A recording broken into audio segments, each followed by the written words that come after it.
Leo tunaangazia masuala nyeti sana, na tunaangazia chombo nyeti sana. Ni chombo kipi hicho nyeti? Kiberiti. Kuna aina mbili ya viberiti. Kuna kiberiti na kiberiti ngoma. Nini inakuanga ndani ya kiberiti?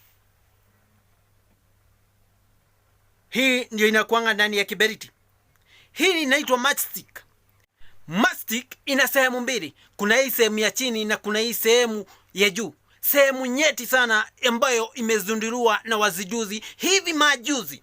Hii ni sulfur. Na sana sana hii sulfur inatumika kwa vitu mbili. Number 1, kuwasha moto. Number 2, kuficha.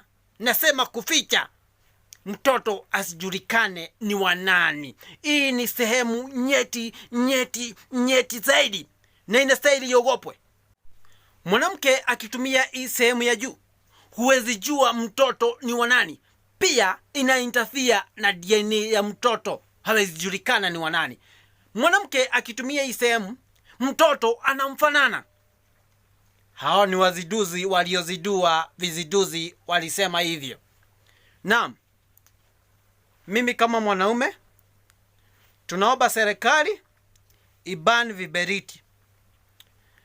Tumejua ya kwamba na ya kuwa kuna uwezekano sisi kama wanaume nyumbani tunakaa na watoto ambao si wetu, wanafanana na mama, na kumbe kuna chombo kilichotumika. Tunauliza serikali ikuje na kitu ingine kuliko tutumie kiberiti. Tutumie kitu ingine ya kuwasha moto, kwa sababu kiberiti tunaona inawasha moto alafu inaasha hadi nyumba, na sisi wanaume tumeashwa na kiberiti imetuasha. So tunaomba serikali ibani hii kitu, kwa sababu si mzuri, imeinterfere na sisi kama wanaume. Viberiti vibaniwe, tubaki na viberiti goma.